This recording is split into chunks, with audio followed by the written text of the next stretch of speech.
No, they didn't give me any notes. They called me, they checked my availability, they sent me the script. They told me that we were going to reshape the mythology and would like to come out and play. And that they would love me to come out and play. So I was just thrilled to be invited.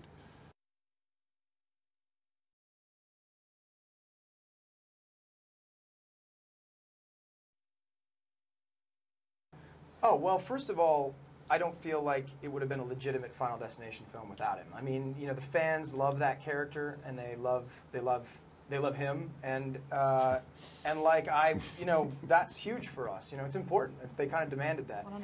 Yeah. And you know, as from an actor's point of view, Tony's great to work off of because he gives you so much, and that he embodies that character in a way that is really, it's very intimidating. You know, the information is direct and it's true and it's very heavy. And so as you have to take this from someone, especially, you know, he has the presence of someone that's bigger than everybody else on set.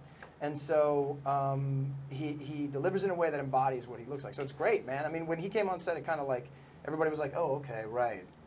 This is why we're freaked out. Like, this guy talked to us about something and got us freaked.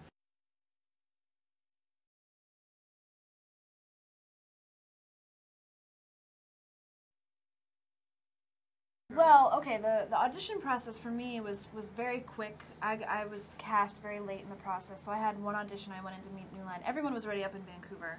And then, like, the next day I flew out for 3 months. But when I got to Vancouver, Steven he took us all separately to dinner and talked to us about our perception of the character and what he's thinking to do, and he talked about the 3D cameras and what that was really going to be like, because he has this girth of knowledge about 3D. You know, he helped develop it on Avatar, and so yeah, it became a very collaborative experience back and forth.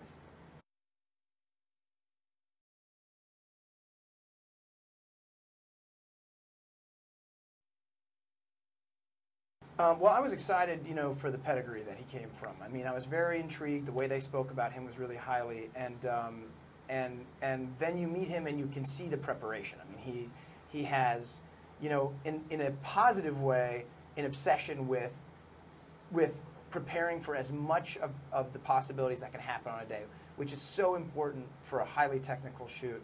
And I think in that way we felt very much in good hands. In working with him as an actor, you know, it's that great fun thing. You know, you take a little bit of time to learn. He had freely admitted, like, this is my first time helming this all myself. I'm still a young actor, so I'm still learning as I go. And we developed a dialogue with each other, and it was something I felt really comfortable with because we worked together almost every day for 3 months.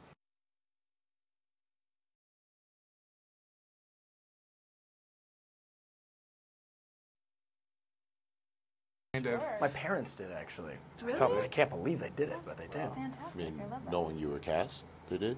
Yeah, when they knew I was cast, they went for all of them, and they were just like, "This is terrifying."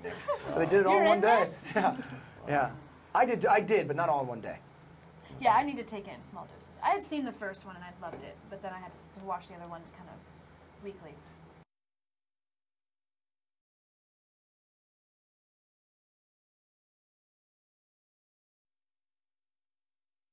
Well, my favorite death scene is the one in Final Destination 2 where the guy gets sliced up by the barbed wire. I love it because it's the shock of Final Destination, and I love it because it's like the kind of imaginative gore, 3 different segments of a guy falling off. I really like that.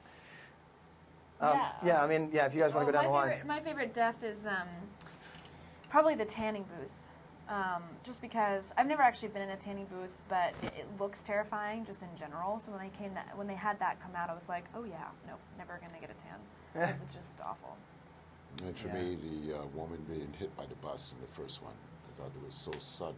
For me, it was the first time I said, okay, that's Final Destination.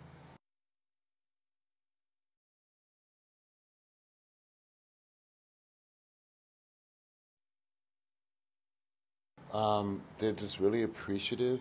The good thing about working in movies, not just horror anyway, there's a great unifier.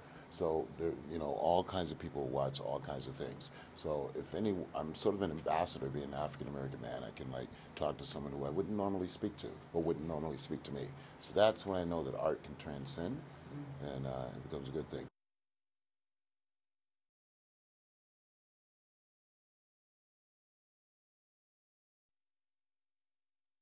I mean, call me what you will. I mean, if you're gonna call me queen, I ain't gonna kick you out of the room. Right. Yeah, I mean, I've been incredibly lucky and blessed, and one of the most amazing things about the horror genre are the fans, and they're very loyal fans, and they're so vibrant. Like they get their voice out there, and they support 100%.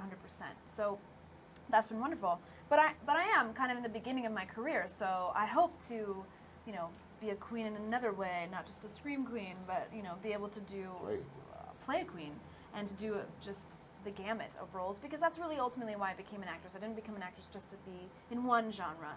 I've been very lucky in this genre, but yeah, it'd be nice to play them all.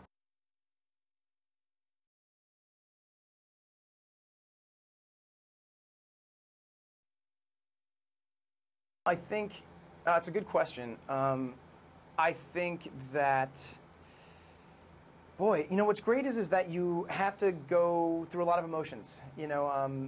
It's for me in particular. I got to run the gamut. I get to have. I've done a lot of romantic comedy stuff before. I get to have that here with her in some small scenes where we get to try and hold on to each other and have a that romantic relationship. But I think you learn. I can just speak about this particular film. I learned about the action sequence. I learned about shooting with green screen. Learned about massive sets, and I learned about sustaining energy that you need over an extended period of shooting to match the energy that's necessary to bring it for a movie like Final Destination. So I think that it's a great training, and it inundates you with that stuff.